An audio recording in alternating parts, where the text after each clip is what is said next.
Hello, what's up mga kamaster? Sa mapagpalang araw sa ating lahat. At welcome back na naman po sa aking YouTube channel. At welcome back din po sa panibagong episode. So for today's video po mga kamaster ay dituro ko naman sa inyo ang tamang pag-assemble ng mga dini-DIY ko nung nakarang araw na trigger housing na reverse trigger. Ito mga kamaster. Bali ngayong araw po ay tuturo ko po sa inyo ang pag-assemble ko nito. Yan. So siyempre mga kamaster, bago po tayo mag-upisa, kung bago ka pa lang po sa aking YouTube channel at kung hindi ka pa po nakapag-subscribe, maaari pong pakisubscribe mga kamaster. At pakilike na rin po at pakishare, lalo kung nagustuhan nyo po yung video. Maraming salamat po mga kamaster. So umpisa na po natin, let's go. Bale, ipapakita ko po sa inyo mga kamaster ang mga kailangan natin. Stainless na alambre, yung seahorse. Yan. Bali number 8 mga master. At siyempre masking tape. Yan. Kailangan din natin to. At siyempre itong ating pang pinlock sa mga butas ng ano na yon, ng ating lever at sir. Maliban dito mga kamaster, pero 3x16 pa rin yung gagamitin natin. Kakat lang natin yung dalawang baitang para lumusot doon sa ating gagawing butas ng ating line release. Yan. So yan natin mga kailangan mga kamaster. Bali, una natin bubutasan to mga master kapag natapos tayong maglagay ng masking tape dito. Kasi lalagyan natin siya ng guhit or yung palatandaan gamit yung lapis. So ganito lang mga kamaster. Lagyan natin ang masking tape mga master.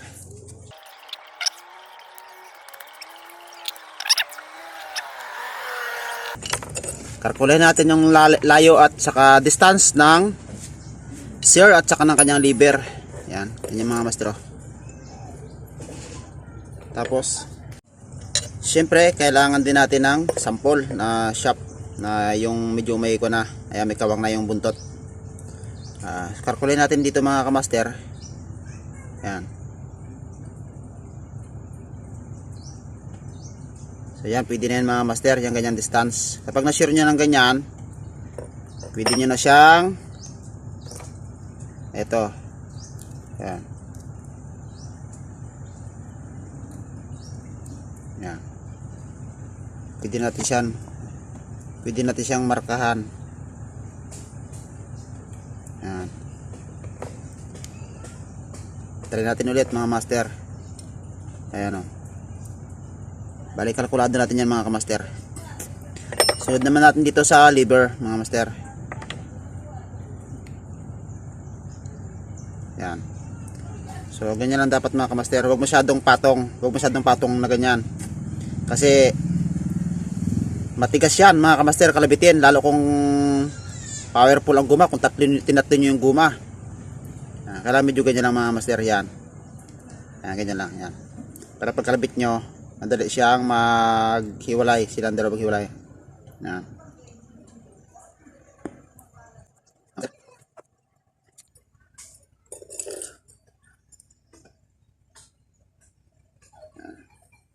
Gitnaan na natin yung tuldok na yon, yung tuldok na yung mga master. Napagitnaan na natin sa ating butas ng ating lever. Try natin ulit mga master. Ayan mga master, okay na. Ayan. Bali magbubutas na tayo mga master. Bubutasan na natin to. Bali ang pambutasan dito mga kamaster ay 1/8. Sa susunod kasi mga kamaster, gagawa ko ng pattern na nakabili ako ng yung mini vise, yung pang clip para pwede at pagsapiin yung ating pattern sa ating housing.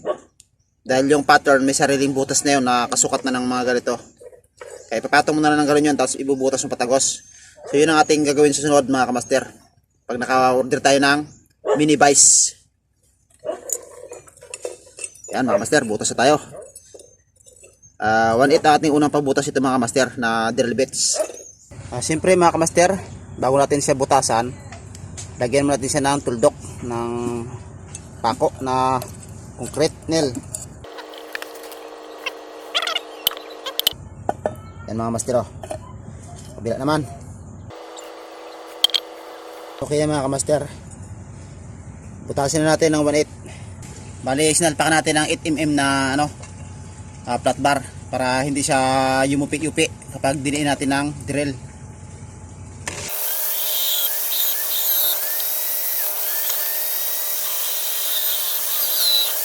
Yan, butas na yung unang part. Sa unang part nabutas na natin mga master. Tingnan natin kung sintro yung butas.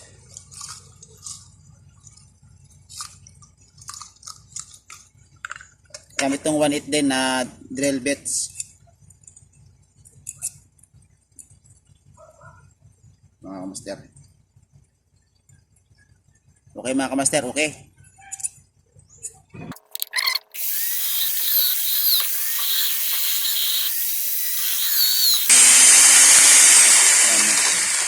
Butas na mga kamaster ng 1/8. Bali sundan natin to ng 3x16. Yan mga kamaster, bali nagpalit tayo ng bala ng drill. Ito ay 3x16. Yan mga kamaster, butas na. Mga kamaster, butas na. Ito naman sa kabila.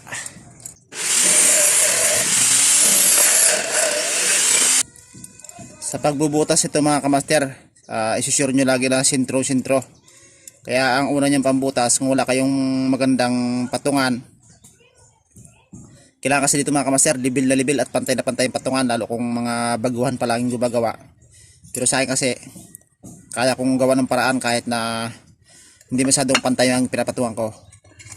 Pero pag yung mga gagawa nito at hindi pa sanay, ay kailangan yung laging pantay yung inyong pinapatungan para sure na sure nyo yung butas ay sintro. Kaya ang unahin yung pagbutas mga kamaster, kapag hindi po kayo masyadong sanay pa, uunahin nyo mo yung bala ay yung mga 1/8 lang muna. Yan. Tapos pag nabutas nyo siya ng 1/8, bali pag nabutas nyo siya ng 1/8, tutusok nyo rin yung 1/8 na isang sampul nyo. Tapos sisipatin nyo ng ganyan kung medyo tabingi yung butas, kung tagilid yung butas ng ganyan o ganyan,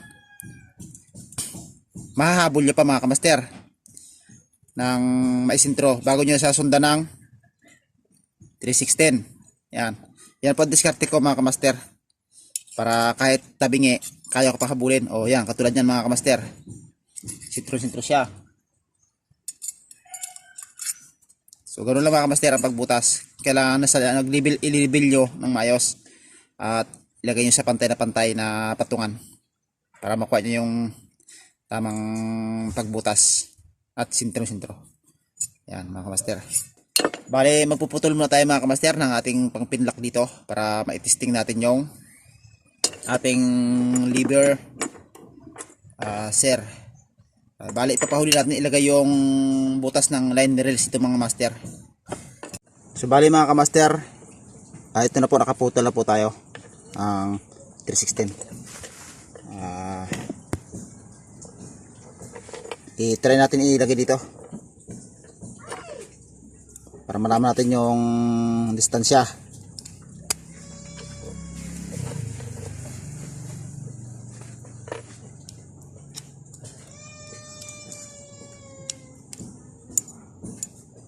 Yan mga kamaster, oh.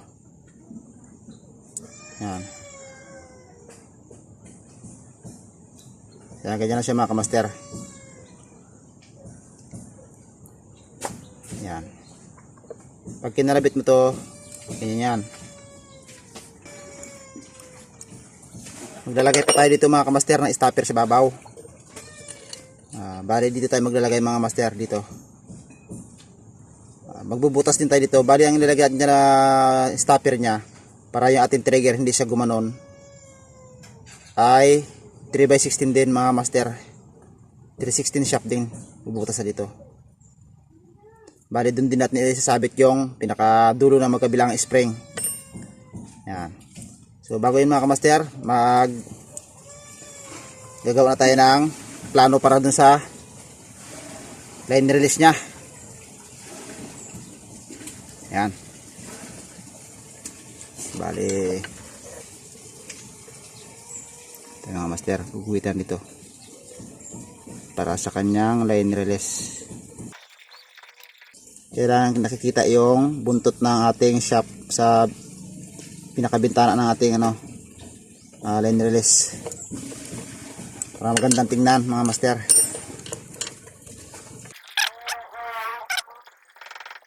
Bali, butasan ko na to.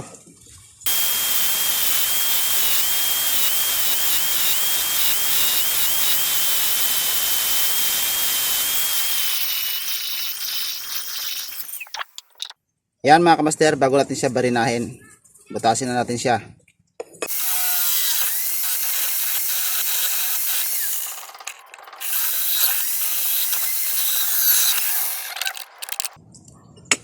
Yan mga kamaster, bali na. Bali, lilinisin ko pa yan ng kikil.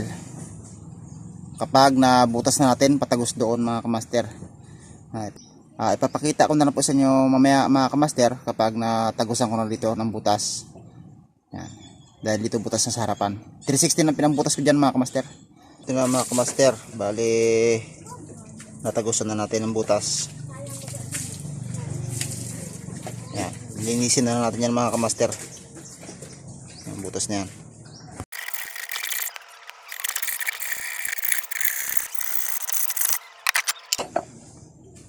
Ito na mga kamaster, bali nilagyan na natin ng bintana yung ating line release. Yung ating line release mga master. Hindi natin nilalagay yan, salpak natin yan dito. Bali kunting dinis pa mga kamaster. Kunting dinis pa dito sa mga kabilang ibabaw at ilalim. Pwede na natin siyang i-assemble. Yan. So yun mga kamaster, bali malinis na po yung ating bintana nating line release. Ayan, at luwag na siya, sakto na. Ayan. So bali ang gagawin natin mga kamaster ay magbubutas naman tayo dito para sa stopper ng ating lever. Dito tayo magbubutas dyan, dito, para bali 3x16 din na shop ang ating pangano dyan mga master. Ayan, sure natin yung ating distance. Tapos lagyan natin dito ng palatandaan natin gamit ng lapis. Dito tayo maglalagay. Bali ito yung shafting na 316. Yan mga kamaster, magbubutas tayo dito. Siyempre 1/8 muna ang ating pangbutas dyan mga master bago natin sasundan ng 316.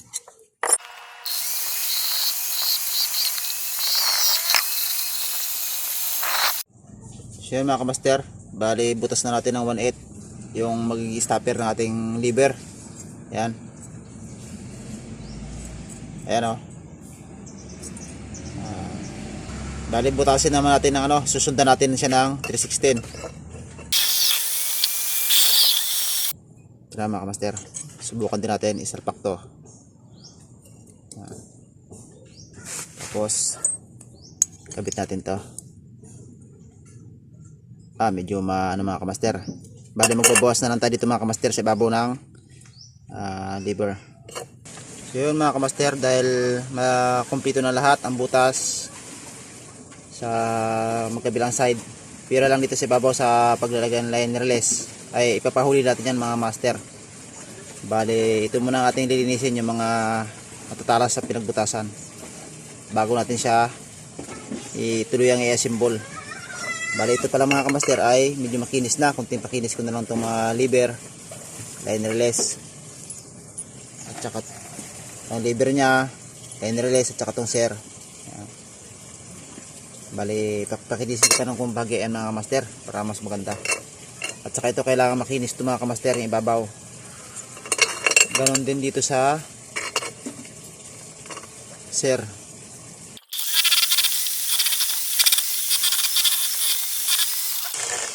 Okay na mga master, malinis na. Bali ito na lang mga kamaster, pakikislapin ko na lang to para mawala yung mga matatalas sa kantuhan gaya nito. At bali itong ating butas na ating line release pala mga kamaster ay 1.8 to. Ngayon ay ibibig size natin to. Kasi yung ating gagamiting pang pinlock niya sa ibabaw ay 316 na medyo gikat yung kalagitnaang bahagi.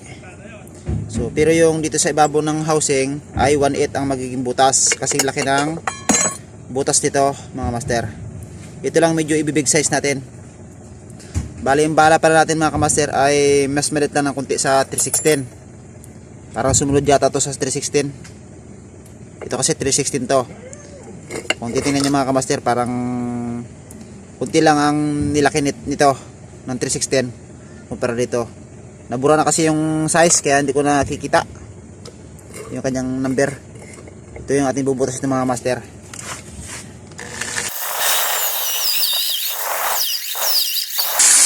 Yan mga kamaster, butas na. Gagawa naman tayo ng bali gagawa pa tayo ng washer magkabilaan. Washer nitong ating pinakaser. So ito muna ang ating tanggalin tong dulo-dulo. Ayan kabilang side na matalas bago tayo gagawa ng pinaka pinlock nya mga master. Bali ito pala mga kamaster, yung ating 3x16 na shaft na pinutol ay ibinala natin dito sa drill. Tapos ito yung grinder. Bali pagmamantumanin natin sila mga kamaster para medyo mapalit natin to para hanggang sa magsakto sa dito sa ginawa nating butas mga master. So bali DIY din yung ating gagawing pinaka pinlock nya.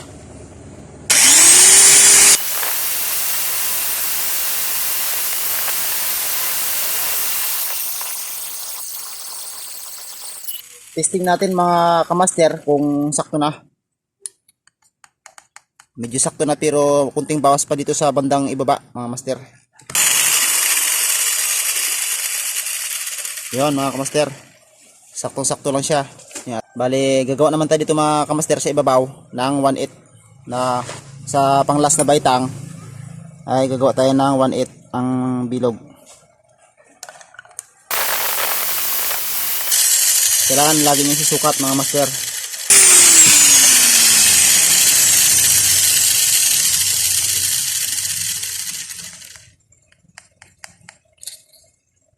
Okay na mga kamaster. Okay na to. Bale gagawa pa tayo ng washer. Ito pala yung ating gagawing washer mga kamaster. Manipis to. Pinakamanipis na stainless. Tapos butasin na natin ng 316. Hindi ko na ipakita mga kamaster ang pagkat basta ito ay magiging dalawa to bilog mga master. Bilog siya. Ito na po mga kamaster ang ating ginawang washer na 2 piraso. Yan.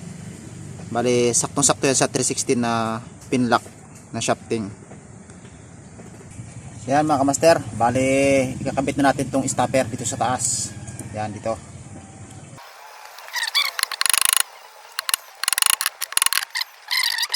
Yan na mga kamaster, na-ikat na natin. Bali pitpitin na natin dito sa kabila para mag-lock na siya. So yan mga kamaster, okay na. Bali hindi na siya nagbubuka-buka. Yan. Sunod natin dyan mga kamaster ay gagawa na tayo ng spring ng ating lever. Bali ito yung ating stainless na alambre o kawad. Babaliin natin dito mga kamaster. Tapos kunin natin yung lever. Isusukat natin dito sa kanyang nilagay natin ng bulsa. Yan yung tiam na yun, yung kawang na yun. Doon naka-lock yan mga master. Yan. Pag sure nyo na, yan. Baliin natin ulit dito sa kabila. Yan.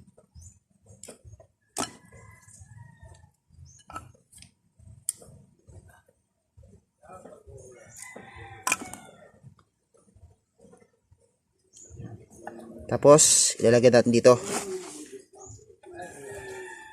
Pasok natin yung 316. Yan. Tapos yan. Pihit natin yan mga master.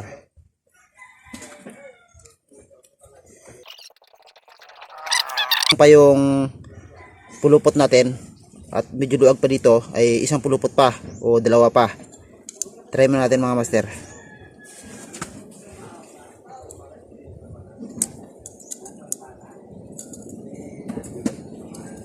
Yan. Yan, tagos na mga master. Yan yung distansya. Okay na po mga kamaster. Yan, yan, yan na siya. Bali, ang gagawin natin ay isusot natin dito. Pag ganyan. Yan. Dito sa kabilang side mga master. Dito. Kabilaan kasi yan mga kamaster. Yan. Tapos siyempre hilahin natin yan ng plies. Long nose. Yan. Ito namang isa ay dito rin sa kabila. Yan. Tapos hatakin natin yan mga master. Yan. Yan na siya. Kunting hatak pa mga kamaster para mag-lock talaga. Yan. Yan na siya mga kamaster. Subukan naman natin ilagay itong ser. Yan. Try natin kung masyadong matigas ba o katamtama lang yung ating pagka-set up ng spring.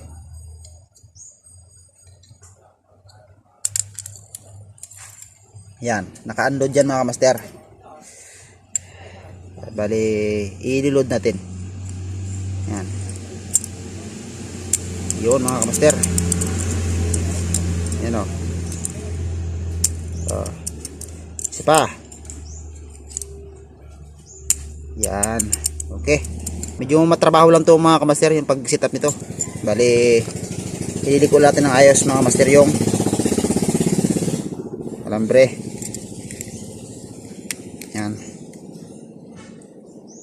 Bago natin siya putulan. So yan mga kamaster, bali i-rematch rin natin to, pitpitin din natin yan para hindi na siya mahugot o matanggal. So yan mga kamaster, yan na, nakakabit na, naka-rematch na magkabila. Yan. Bali susunod naman natin yung ser. Yan. Bali itong washer mga master, salpak natin dito sa loob.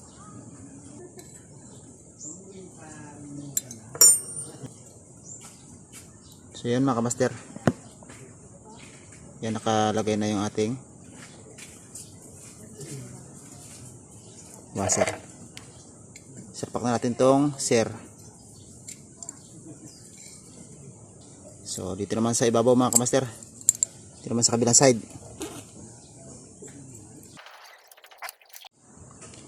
So yan mga kamaster. Yan, nakakabit na yung washer. Ayun, makikita nyo kamaster. Yan.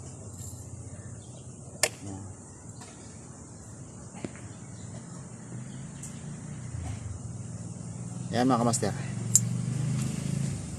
Okay. Bali, i-rematch na natin ito mga master. Bali, pukpukin na natin to para mag-lock na. Para maisunod na natin yung line release ng pag-setup. Bali, tapusin na natin tong sear nya. Yan, ito na mga kamaster.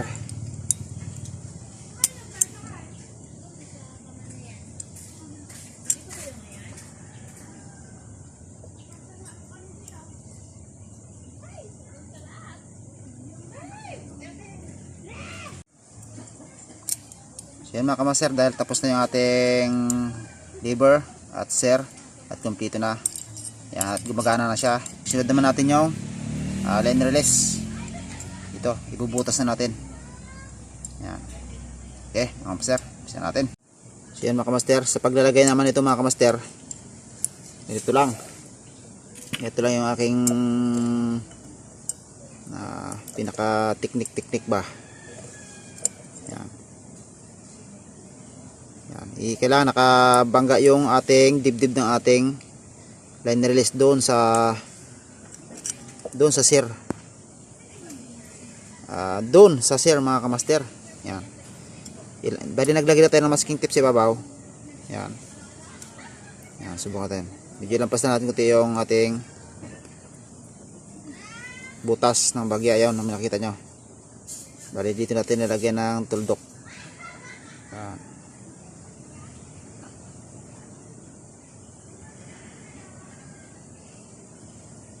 Yan. Bali tuldokan ko lang mga kamaster ng concrete nail yan bago natin sa butasan ng 1/8. Ito mga kamaster, bali butasin na natin.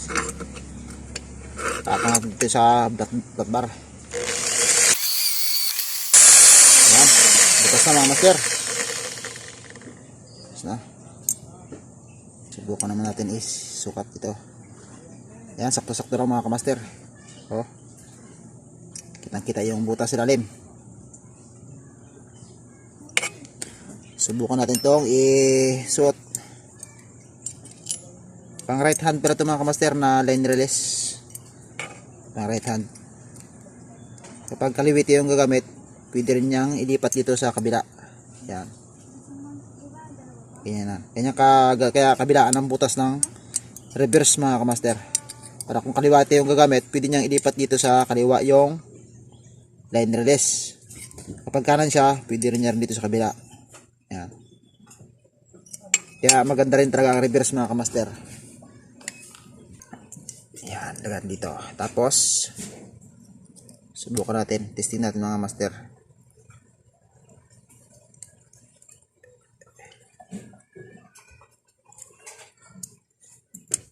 Yan. Yan, mga master. Yan na. Okay. Bali, i-rematch na natin siya mga kamaster. Ito, pipit-pitin natin itong ibabaw para mag-lock, para hindi na siya matanggal. Para nakapirmis na siya dyan. Okay. Master, pipit-pitin natin itong ibabaw para mag-lock. So yun mga kamaster, bali tapos na po tayo sa ating tutorial sa araw na to. Subukan natin ito mga kamaster kung ano ang performance na ating ginawa. DIY reverse trigger mechanism para sa ating mga pan-dive na spur gun. Yan, yan mga kamaster. Yan yung line release niya pala. Yan yung tumba ng kanyang line release. Yan o, makikita nyo. Game. Yun mga kamaster. Ayan o. Yan o. Yan o. Yan. Yan siya mga kamaster o. Yan ang tamang pag set up ko sa ganitong DIY na trigger mechanism. Yan. So dahil DIY lang tayo mga kamaster, yun ang kaya natin gawin. So marami naglalabasan kasi mga trigger mechanism na gawang machine talaga o laser. Ni-laser talaga yung mga parts niya para kaya napakaganda ng gawa nila. Pero itong aking mga DIY mga kamaster ay talagang maasahan din sa inyong pamamana o pag-spur fishing. Yan o. Yan. So sa susunod na episode mga kamaster, bali ipapakita ko naman po sa inyo ang kung paano i-set up to sa SG body, yung ganitong design ng trigger mechanism. Yan o. So medyo mahirap lang talaga ito gawin mga kamaster. Mas matrabaho kumpara dun sa tubular. Pero ang tubular mga kamaster ay ginagarantiya ko na napakatibay rin talaga. Kaya so kung gustong matuto talaga, kung gusto nyo talaga pong gumawa ng ganito, ay gayahin nyo na lang po yung paggawa ko sa aking tutorial na to. Pero kung hindi kayo masyadong interesado sa gatong design, ay pwede naman po kayo dun sa tubular mechanism na trigger. Yung tubular na housing bago gawin yung trigger mechanism. Mapaniptunic, mapareverse ay pwede dun sa mga tubular. Ito kasi mga kamaster ay mano-mano talaga to. Lahat dito ay kailangan mong gawin. Gagawa ka pa ng mga pang-pinlock. Pero sa sunod, pag-aralan din natin maglagay ng yung lock screw ang pinaka-pinlock niya dito mga master. Yung medyo bukol yung kanyang head nung lock screw. So hanggang dito na po muna mga kamaster. May papakita ko sa inyo sa sunod na episode ko lang po sa inyo ipapakita yung pag-assemble dito. So yun mga kamaster, so hanggang dito na lang po muna aking tutorial sa araw na to. At sana po ay may natutunan kayo sa aking ginawang tutorial. Sana nag-enjoy po kayo sa inyong panonood. At sana huwag po kayo masawang manood mga kamaster. At sana supportan niyo po ako sa lahat ng ina-upload ko mga video. Maraming salamat po. Shoutout po sa lahat ng ka-Espiro, sa lahat ng mga SG Maker. Shoutout sa inyo lahat. So mga kamaster, sa mga nagko-comment sa akin about sa mga pag-order nito ng mga trigger, ay pumunta lang po kayo sa aking FB page mga kamaster, Burgos Spear Gun Maker and Spear Fishing. Yan po aking Facebook page. Paki-PM nyo na lang po ako doon at doon po tayo mag-uusap sa mga gusto nyong, sa mga gustong order ng trigger. Yan. So hanggang dito lang po muna mga kamaster. Maraming salamat po muli sa inyong panood. And God bless to all. Ingat po kayo palagi. Salamat.